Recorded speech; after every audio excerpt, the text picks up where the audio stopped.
دیکھیے مولانا، جیسا کہ میں نے اپنے خطاب میں بھی کہا کہ مولانا نے اور ان کی پوری ٹیم نے جتنی محنت کی ہے اس کانفرنس کے لیے، یہ 2-4 دن کا کام نہیں ہے.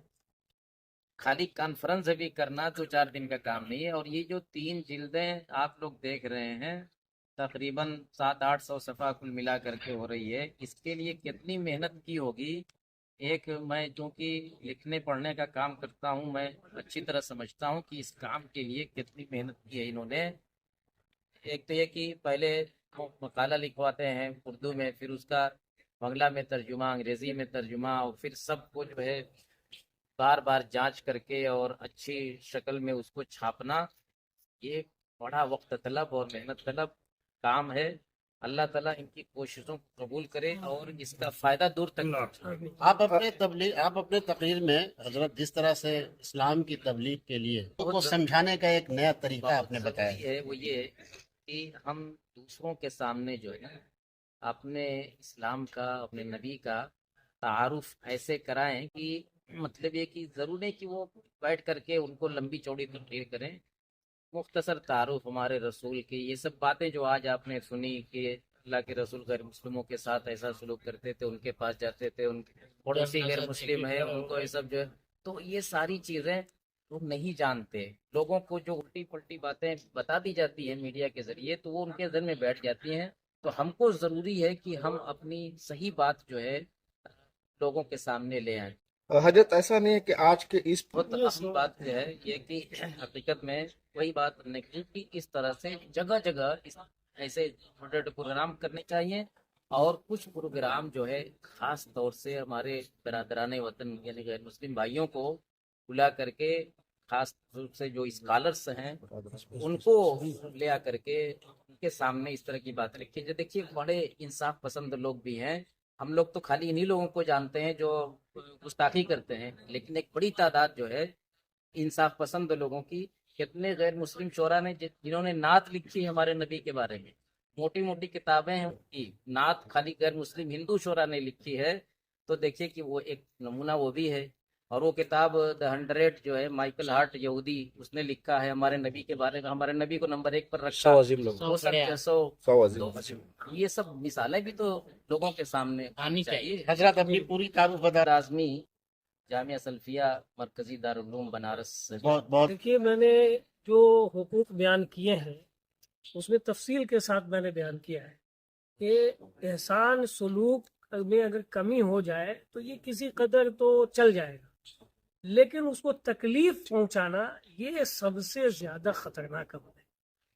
اس لیے پڑوسی کو اگر بہت زیادہ آپ احسان نہیں کر سکتے تو کم سے کم اس کو کسی طرح کی کوئی تکلیف نہ پہنچائے. یہ سب سے بڑا کیریکٹر ہے، اور یہ وہ کیریکٹر ہے جو صدقے کے برابر ہے کہ آپ تکلیف نہیں پہنچائیے گا، آپ کو اجر اور ثواب ہے. لیکن آج ہمارے معاشرے میں اس کا بڑا شکوہ ہے اور بڑا گلہ ہے. ہم جس بلڈنگ میں رہتے ہیں جو لینڈ لارڈر ہے، لینڈ لارڈ کہتے ہیں نا، لینڈ لارڈ جو ہے وہ مکان مالک، اور بھی اس طرح کی تو ذریعہ سی باتیں بڑی ہو جاتی ہیں. پانی کا پرابلم کرنے لگتے ہیں، کچھ اور پرابلم کرنے لگتے ہیں. ایسے موقع پر چاہیے کہ وہ رسول اللہ صلی اللہ علیہ وسلم کی سیرت کو جانے کہ نبی صلی اللہ علیہ وسلم کیسے ایک دوسرے کی ضرورت کو پوری کرتے. تو ہمیں بھی اپنی بلڈنگ کے لوگوں کا خیال رکھنا چاہیے، اپنے بغل کے فلیٹ میں جو آدمی رہتا ہے اس کا خیال رکھنا چاہیے، اور جس فلیٹ میں ہم رہتے ہیں اس میں اتنا ہنگامہ نہ کریں اور اتنے زور زور سے سنگیت نہ بجائیں. اتنے زور زور گانے بجاتے ہیں جس سے دوسرے آدمی کو نماز میں ڈسٹرب ہوتا ہے، اور وہ کہ نہیں سے اسٹڈی میں ڈسٹرب ہوتا ہے، سونے میں ڈسٹرب ہوتا ہے. تو ان سب چیزوں سے کلی طور پر پرہیز کرنا ہو، اور تب ایک ہمارا معاشرہ جو ہے آئیڈیل اور نمونے والا معاشرہ بن سکے گا. اور اسی کی ضرورت ہے، تب لے کر کے ہم غیر مسلموں تک پہنچیں گے. آپ لوگ سوال کرتے ہیں غیر مسلموں تک کیوں نہیں جا رہے؟ ارے آئیڈیل ہم بنے نا، جب تک ہم آئیڈیل نہیں بنیں گے کیسے ہم غیر مسلموں تک پہنچیں گے؟ اس لیے یہ آئیڈیل بنانے کا ایک طریقہ ہے. اس لیے آپ کے مادھیم سے، میڈیا والوں کے ذریعے سے، سوشل میڈیا خاص طور پر آپ ہمارے بہت ہی معاون بھی ہیں اور ساتھ ساتھ رہتے ہیں. میں آپ کے حوالے سے یہ پیغام دینا چاہتا ہوں کہ یہ کتاب جو ہم نے تیار کی ہے سیرت رسول کی، یقین مانیے میں یہ چاہتا ہوں کہ اس کا درس ہر گھر میں، ہر آدمی اپنی فیملی کے ساتھ اس کو پڑھے.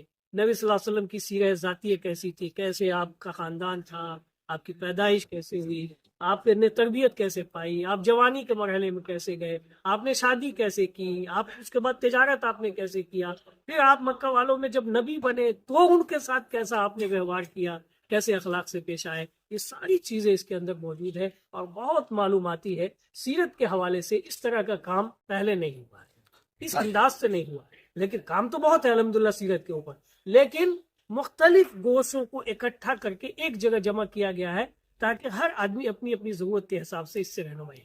حضرت سیرت کے نوجوان اس تال میں نہ آئے، اس کے لیے کیا کہیں گے؟ مسلم نوجوان اس تال میں نہ آئے، کسی کے بھڑکانے سے نہ بھڑکے، اس کے لیے آپ کیا یہ دیکھیں مشتعل نہ ہو، بہت اچھی بات کہی. ہمارے شیخ اسد اعظمی صاحب کا اس میں آرٹیکل ہے، میں نے خصوصی درخواست کر کے ان سے آرٹیکل لکھوایا ہے اور ہم دونوں نے اس آرٹیکل کی پلاننگ کی. بہت زبردست آرٹیکل ہے، وہ پڑھنا چاہیے. اور شیخ صاحب نے جو عوام کو خطاب کیا اس میں انہوں نے بڑی تفصیل کے ساتھ بیان کیا کہ ہمیں کیا کرنا چاہیے. اشتعال سے مسئلہ حل نہیں ہوتا ہے، مظاہرات سے، ریلیوں سے مسئلہ حل نہیں. ٹھیک ہے، ہمارا یہ جمہوریت، ہم اپنا احتجاج درج کریں، لیکن جو شیخ نے کہا کہ لانگ پلاننگ کیجیے. آپ اشتعال تو کر دیے ایک دن، اس کے بعد اس کا رد عمل دوسرا ہو گیا، پھر آپ کے بعد ختم. آپ اشتعال تو لے آتے ہیں، نہ آپ کے پاس وکلا ہے، نہ آپ کے پاس کوئی ٹیم ہے جو کہ نہیں سے ان چیزوں کو لے کر کے آگے بڑھے گی. اچھا، جو کام کرنے کا ہے کہ آپ تھانہ جائیے، ایف آئی آر درج کیجئے، آرٹیکلوں کا، قانون کا سہارا لیجئے، وہ ہم کرتے ہی نہیں.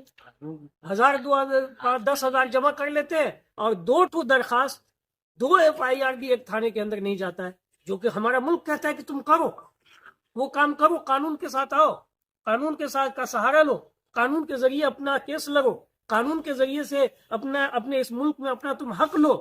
تو ہم وہ کام نہیں کرتے اور ہنگامہ اشتعال اس میں ہم لگ جاتے ہیں. تو وہ ایک جمہوری حق ہے، کیجیے، وہ ہمارا جمہوری حق ہے، ہم کر سکتے ہیں، لیکن صرف اس سے کام نہیں چلے. حضرت تیسرے رسول رحمت کانفرنس کے بعد اگلا پڑاؤ کیا ہے؟ چوتھی انشاءاللہ تعالی، اور اگلا جو آنے والی ہے کانفرنس وہ الگ نوعیت کی ہوگی انشاءاللہ تعالی. وہ اس سے بھی زیادہ طویل ہوگی، اس سے بھی زیادہ ایک ویل پلاننگ کے ساتھ ہوگی، چونکہ اب چوتھی رسول رحمت کانفرنس کے لیے ایک اہل علم کی ٹیم تشکیل دی جا رہی ہے، جو اہل علم اس چوتھی کانفرنس کی پلاننگ کریں گے اور پھر اس کو سماج اور معاشرے میں اور اپنے اس میں ایک پلیٹ فارم پر لے کر کے آئیں گے. آج حضرت مہاجاتی صدر آج پورا ہاؤس فل تھا، پیکڈ اپ تھا. آپ نے سوال کیا تھا ہم سے ابھی پچھلی کانفرنس میں کہ کیا کمی ہے کہ آپ کے ہاں لوگ نہیں آئے. آپ دیکھ لیا، اوور کراؤڈ ہو گیا، ہم ان کو جگہ نہیں دے پائے.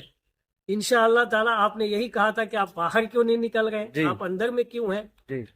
دعا کیجیے اللہ تعالیٰ جس سے جو کام دے گا تو توفیق دے گا تو اور بھی کام ہوگا انشاءاللہ. دعا کیجیے. حضرت ہمارے معاشرے میں دینی تعلیم کی بہت کمی ہے، اپنے بچوں کو انگلش میڈیم میں بھیج رہے، کیا کہیں گے؟ تربیت سے خالی ہے پورا معاشرہ. دیکھیے، ہمارے کسی خطیب نے کہا کہ اسکول کھولنا چاہیے، اپنے طرز کا کھولنا چاہیے. ہمارا ملک اتنا خوبصورت ملک ہے، اس کا قانون اتنا زبردست ہے کہ ہمیں ہر چیز کا راستہ دکھاتا ہے کہ ہم اپنا اسکول کھولیں، ملک کے قانون کے تناظر میں کھولیں، جیسے تیسے نہیں. ملک کا قانون ہمیں یہ سہولت دیتا ہے کہ آپ اپنا اسکول کھولیے، آپ اپنی تہذیب بنائیے، آپ اپنے آؤٹ آف اسکول بورڈ کے ٹائم کے علاوہ جتنا ٹائم آپ اپنے بچوں کی تعلیم اور تربیت میں لگائیے، دین کی تربیت میں لگائیے. ہمارا ملک منع نہیں کرتا، ہمارا قانون منع کرتا ہے. اس لیے اسکول کھولنے کی ضرورت ہے، اور اسکول کے اندر اسکول کم مدرسہ ہو اور مدرسہ کم اسکول ہو. اب اس طرز پر تعلیم کو آگے لے کر کے چلنے کی ضرورت ہے. بہت بہت شکریہ. کیا مغربی بنگال کے تمام یہی گزارش کروں گا کہ سب لوگ سیرت سے جڑ جائیں، سیرت کو پڑھیں، سیرت کی تعلیم لیں، سنت پر عمل کریں. یہی نبی صلی اللہ علیہ وسلم چھوڑ کے گئے ہیں اور یہی قیامت تک انشاءاللہ تعالیٰ محفوظ رہنے والا ہے. اور اسی کے ذریعے سے ہمیں روشنی ملے گی، اسی کے ذریعے سے ہمیں ہماری راہیں کھلیں گی، اور اسی کے ذریعے سے دنیا اور آخرت کی کامیابی اور سعادت ملے گی. یہی پیغام ہے، اور ہر گھر میں سیرت کا پیغام، گھر گھر سیرت. بہت